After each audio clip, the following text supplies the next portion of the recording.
Il n'y a rien de plus frustrant, je pense, que de prier et avoir l'impression de ne pas obtenir de réponse.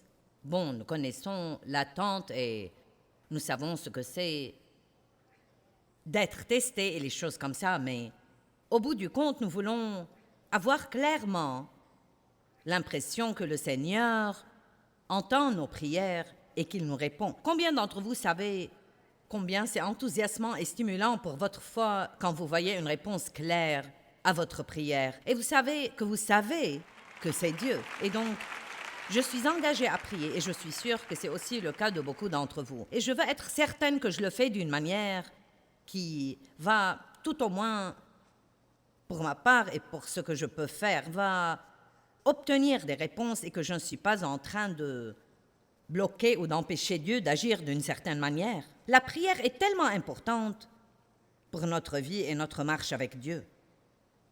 J'étudie la prière ou je lis un livre sur le sujet, probablement au moins 4 fois par an.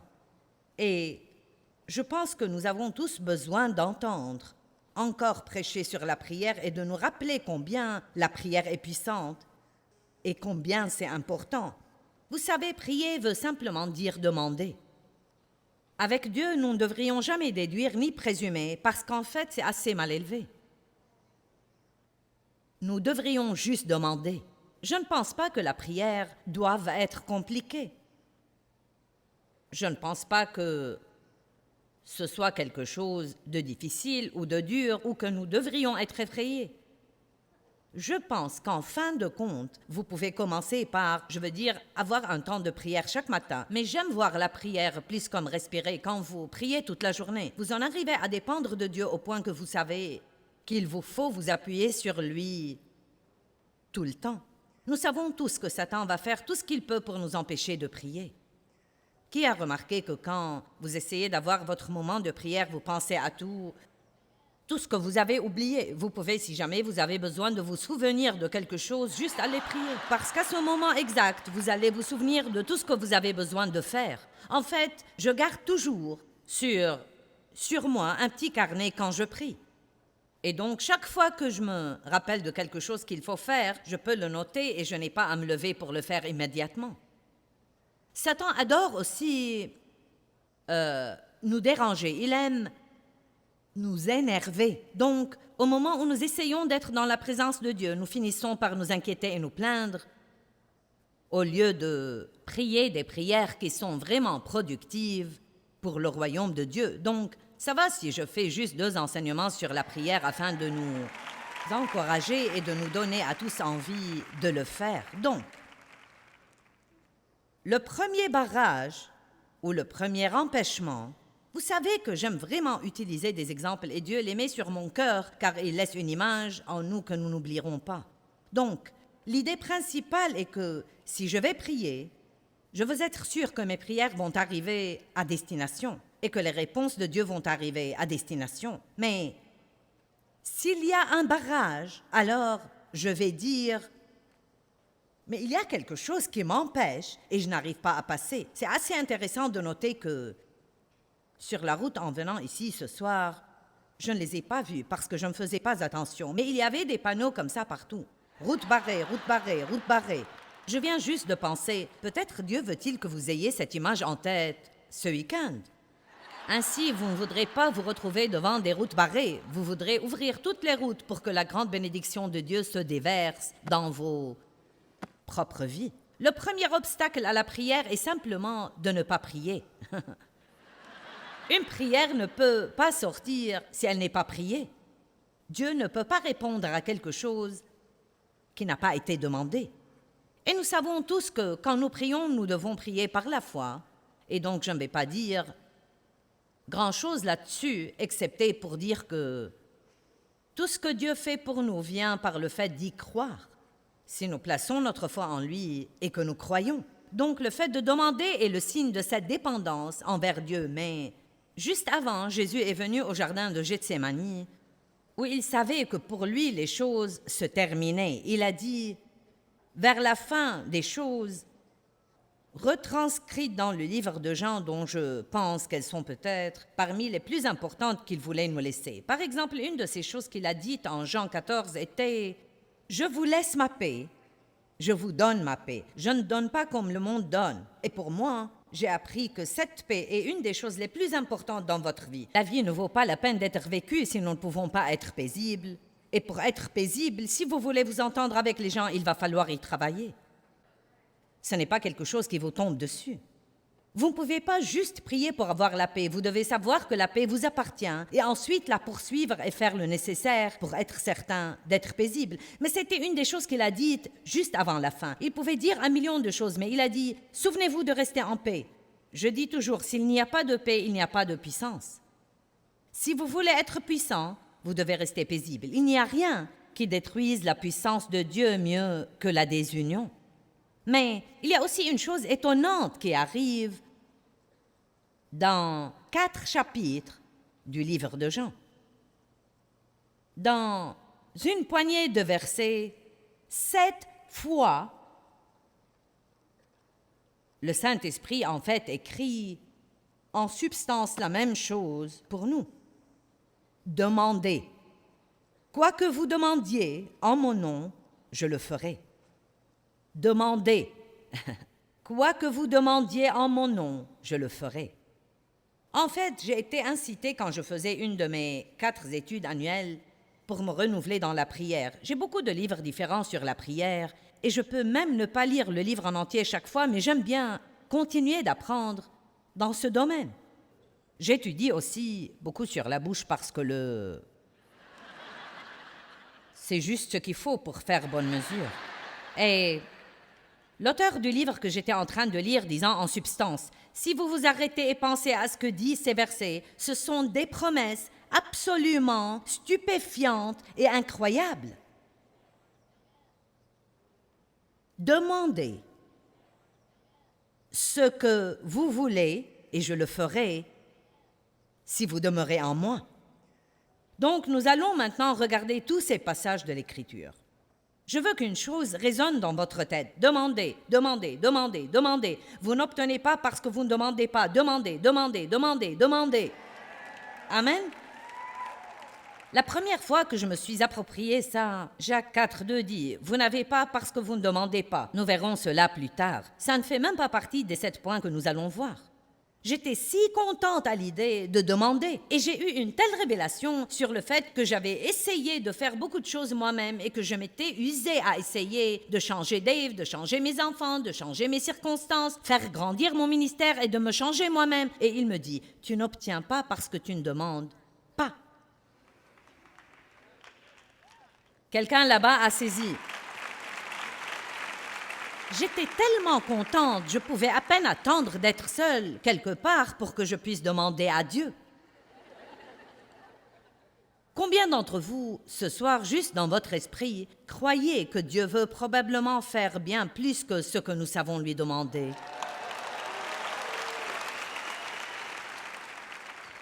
Si Dieu veut le faire, il le fera. Non. Dieu est souverain, il peut faire tout ce qu'il veut. Mais son mode de fonctionnement normal est que quelqu'un doit prier et ensuite Dieu travaille. Il peut faire tout ce qu'il veut, il est souverain et de temps en temps, il agit autrement. Mais je crois que si je suis dans le ministère aujourd'hui, c'est parce que quelqu'un a prié pour moi pour certaines des choses que je vivais chaque jour quand j'étais enfant. Je ne sais pas qui c'était, j'avais un grand-père qui était un peu gros et il s'asseyait tout le temps dans sa chaise à bascule et lisait sa Bible. C'est une des choses dont je me rappelle au sujet de grand-père Watson. Il se balançait et priait, se balançait et priait, se balançait et priait. Et je suis sûre qu'il priait pour moi. Il y a des protections spirituelles qui sont données par les autres. Et je crois cela de tout mon cœur. Si Dieu n'avait pas eu des gens qui priaient pour moi, je ne pense pas que je serais encore en vie.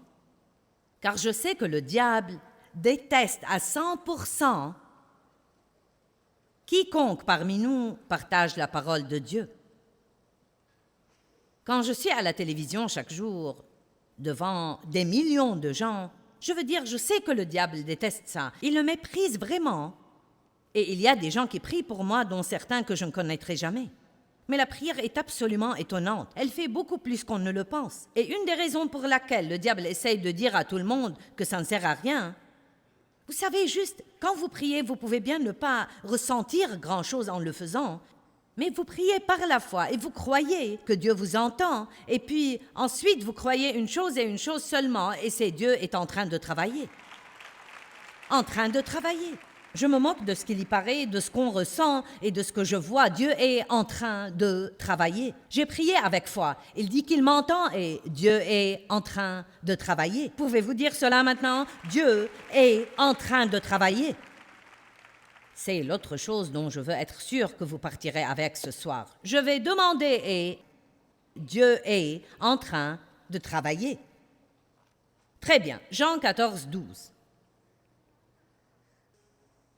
Je vous affirme, très solennellement, je vous le dis, et j'aime ce type de langage, il dit ça, regardez maintenant. Je suis très sérieux quand je vous dis ceci. Celui qui croit résolument en moi fera aussi les œuvres que je fais, et il en fera même de plus grandes parce que je vais vers le Père. Et je sais que souvent j'ai pensé, eh bien, je ne vois pas beaucoup de choses plus grandes. Mais une des choses que j'ai réalisées, c'est que, juste par toute la technologie que nous avons aujourd'hui, les gens qui prêchent l'Évangile peuvent atteindre plus de gens en 30 minutes que Jésus l'a fait en 3 ans de ministère. C'est assez phénoménal. Je dirais que c'est plutôt extraordinaire. Si vous pensez à un ami aujourd'hui et vous voulez partager quelque chose avec eux ou prier pour eux, prenez le téléphone et faites-le. Jésus aurait dû marcher des jours et des jours et des jours. Donc, je pense que nous faisons beaucoup de plus grandes choses et parfois nous ne le réalisons même pas. Il était dans un corps humain et il pouvait être à un endroit à la fois. Mais écoutez-moi bien, les chrétiens sont partout dans le monde. Nous sommes nombreux et nous sommes une armée. Nous devons commencer à nous entendre et arrêter de combattre les uns contre les autres. Jean 14, 12. Je vous affirme très solennellement, vous ferez ce que j'ai fait et de plus grandes choses. Verset 13. Écoutez ça. Et je ferai, j'accomplirai tout. Oh mon Dieu. Ce que vous demanderez en mon nom, qui représente tout ce que je suis, je le ferai afin que le Père soit glorifié et exalté dans le Fils. Oui, je l'accomplirai. Il le dit encore. Il veut être sûr que nous avons compris. Quand Dieu dit quelque chose de foi, c'est comme « Avez-vous compris cela? » Oui, j'accomplirai. Moi, je ferai pour vous quoi que vous demandiez en mon nom, qui représente tout ce que je suis. Il y a quelques petites choses ici que je veux préciser. Nous ne pouvons pas prier pour n'importe quoi que nous désirons et l'obtenir. Nous savons tous cela. Alors, de quoi donc peut-il bien s'agir? Bien, premièrement, si vous êtes assez proche de Dieu, vous n'allez demander que ce qui est vraiment juste. Si vous demeurez en lui et que sa parole demeure en vous, vous pouvez demander ce que vous voulez et il le fera. Demeurer signifie vivre, habiter et rester en Dieu. Ça ne veut pas dire aller à l'église le dimanche puis agissez comme le diable dehors. Et puis vous lisez ce verset et commencez à demander un tas de trucs pour de mauvaises raisons et vous vous demandez pourquoi Dieu ne répond pas à vos prières. Il dit, nous demandions en son nom, représentant tout ce qu'il est. Et nous devons le faire comme cela. Père, je te demande au nom de Jésus, je viens au nom de Jésus. Quand nous demandons quelque chose à Dieu, ce n'est pas parce que nous avons été bons, sinon parce que nous avons été mauvais. Nous venons au nom de Jésus et nous demandons les dispendieuses promesses de Dieu, même si nous savons parfaitement que nous ne les méritons pas. Et nous demandons parce que si nous pouvons obtenir la vie que Jésus nous a donnée par sa mort, c'est pour sa gloire, et d'autres gens seront sel et lumière, et d'autres gens vont désirer la vie que nous avons nous-mêmes. Les chrétiens ne devraient pas être découragés et abattus. Ils ne devraient pas se traîner jour après jour, s'en sortant à peine, se débrouillant continuellement comme ils peuvent. Ce n'est pas un problème d'être en premier dans la ligne de prière, mais vous ne devriez plus y être 30 ans après être né de nouveau. C'est normal de demander une relation d'aide, mais si vous la demandez 3 fois par semaine pendant 40 ans, ne pensez pas que vous en tirez profit. Quoi que vous demandiez en mon nom, pour la gloire de Dieu, qui représente tout ce que je suis, je le ferai. Jean 15, 7 dit « Si vous demeurez en moi, vitalement unis à moi, et que ma parole demeure en vous et vit dans votre cœur, demandez ce que vous voulez, et ça vous sera donné. » Mon Dieu, mon Dieu, mon Dieu. Mais si vous demeurez en lui et que sa parole vit et demeure dans votre cœur, vous allez être plus intéressé par le spirituel que par le naturel. Vous allez comprendre quand nous en aurons fini. Jean 15, 16. Ce n'est pas vous qui m'avez choisi, c'est moi qui vous ai choisi et je vous ai établi, je vous ai planté, pour que vous alliez et porter du fruit, et que votre fruit demeure, qu'il reste et dure, afin que tout ce que vous demanderez au Père en mon nom, qui représente tout ce que je suis, il vous le donne. Je pense qu'une des choses que nous voulons voir est combien c'est époustouflant que juste avant, Jésus savait que son temps était sur le point de finir. Et donc, dans cette période de temps très courte, il dit « Demandez, demandez, demandez, demandez, demandez, demandez en mon nom. Je vous donne mon nom. Il y a une autorité en mon nom. Vous pouvez aller au Père maintenant et demander en mon nom parce que vous lui présentez tout ce que je suis. Nous n'avons plus à dire devant Dieu « Bien, tu sais, Dieu, j'ai fait 2 choses bien, mais 4 choses mal, et donc maintenant j'imagine que c'est inutile pour moi de te demander parce que tu ne peux pas m'aider. » Nous allons en son nom, pour sa gloire, et nous demandons, et nous demandons, et nous demandons, et nous demandons, et nous ouvrons la porte à Dieu pour qu'il fasse de grandes choses dans notre vie. Vous n'obtenez pas parce que vous ne demandez pas. Jean 16, 23 et 24. Et voici l'un de mes préférés parce que je n'étais pas une chrétienne très heureuse. Il y a trop de chrétiens pas heureux. Et une des raisons pour lesquelles je n'étais pas heureuse, c'est que j'essayais fortement d'être le genre de personne que Dieu voulait que je sois, mais que j'essayais de le faire moi-même. Je n'avais pas encore appris, vous n'obtenez pas parce que vous ne demandez pas. Maintenant, s'il y a quelque chose en moi qui a besoin de changer, je demande juste à Dieu de me changer. Je ne me bats pas. J'étudie la parole et demande à Dieu de me changer. Je n'en suis pas à essayer de me changer moi-même et à essayer de me changer. Je dis, Dieu, tu savais ce que tu prenais quand tu m'as choisi. Allez, Psaume 139 nous dit, il sait tout. Avant que nous fassions quelque chose, il le sait. Il m'a formé dans le ventre de ma mère, il m'a donné ma bouche.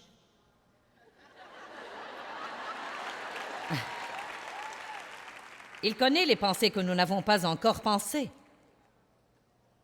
Et donc, vous savez, je suis attentive avec Dieu. Quand il me convainc de quelque chose, je veux changer.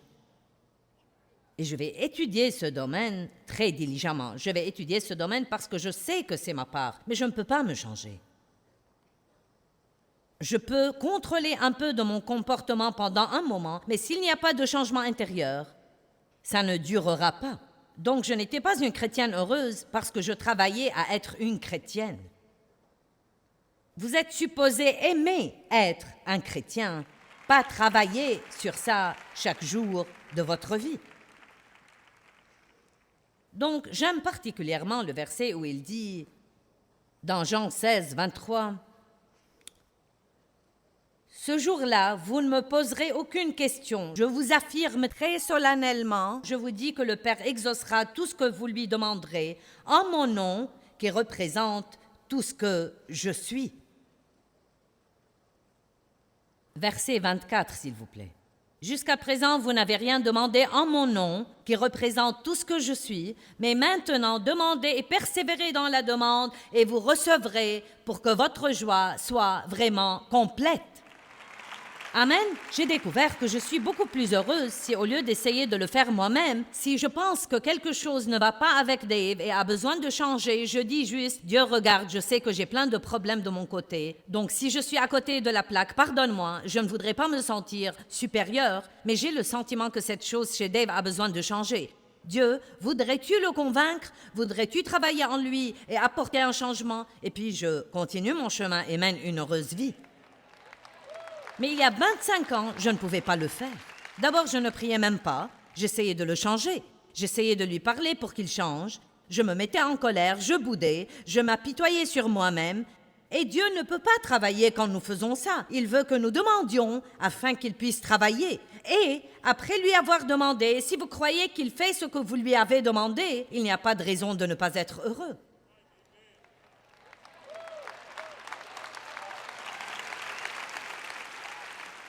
Nous ne disons pas quel est le problème, ma sœur? Bien, je vais te dire, je prie Dieu de prendre en main la situation. Je te dis, et je prie pour ça, et je prie pour ça, et je prie pour ça. Je crois que Dieu est en train de travailler, mais je suis vraiment si découragée. Ça ne marche pas comme ça. Si nous croyons vraiment...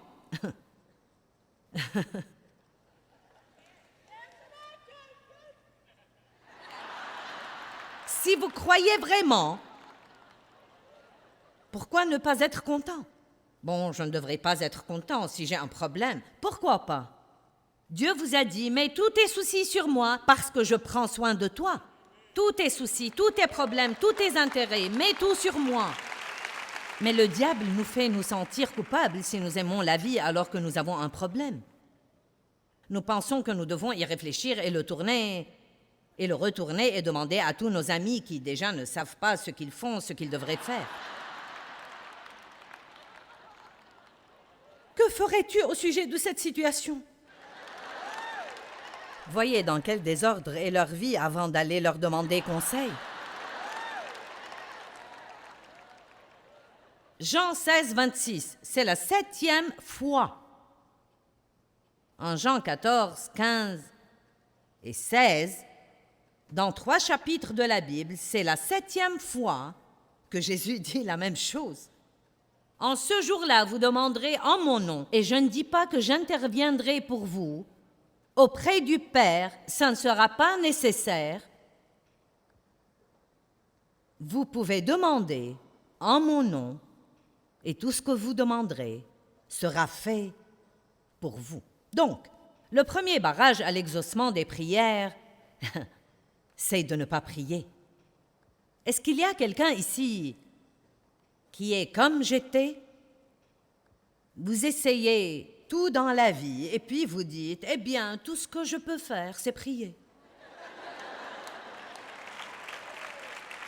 J'ai essayé tout ce que je pouvais et rien de ce que je fais ne fonctionne. Je pense que tout ce que je peux faire, c'est prier. Bon, devine quoi? Tu aurais pu commencer par prier et t'épargner ce mal de tête, ce mal au dos, ces jours de soucis et d'angoisse et toutes ces choses, parce que sans moi, tu ne peux rien faire. Maintenant, il y a toutes sortes de gens qui nous regardent à la télé, et sans doute certains d'entre vous allez à l'église chaque semaine, et peut-être il y a même des prières que vous lisez dans un livre. Et je ne vais pas parler là-dessus, mais vous avez besoin d'être sûr que ces prières veulent dire quelque chose pour vous. Parce que Dieu s'occupe des cœurs et l'Église n'est pas le seul endroit où vous priez. La première chose qui se passe chaque jour, vous devez dire « Dieu, merci pour cette journée et je sais que je ne peux rien faire sans toi. Donc, s'il te plaît, sois avec moi et aide-moi dans chaque chose que je fais. Je le demande. Je demande d'être capable d'élever ses enfants sans devenir marteau. Je demande de conduire dans cette circulation et de ne pas devenir fou ni faire des trucs affreux. Je demande que je ne mange pas trop aujourd'hui parce que nous savons que je suis tentée dans ce domaine. Je demande à Dieu. Nous devons demander. J'espère que mon enseignement va vous motiver pour prier et vous associer à Dieu pour tous vos besoins dans chaque domaine de votre vie. Et souvenez-vous que ça commence avec une simple demande. Jacques 4,2 dit « Vous n'obtenez pas parce que vous ne demandez pas. » N'oubliez pas de prendre juste le temps de demander.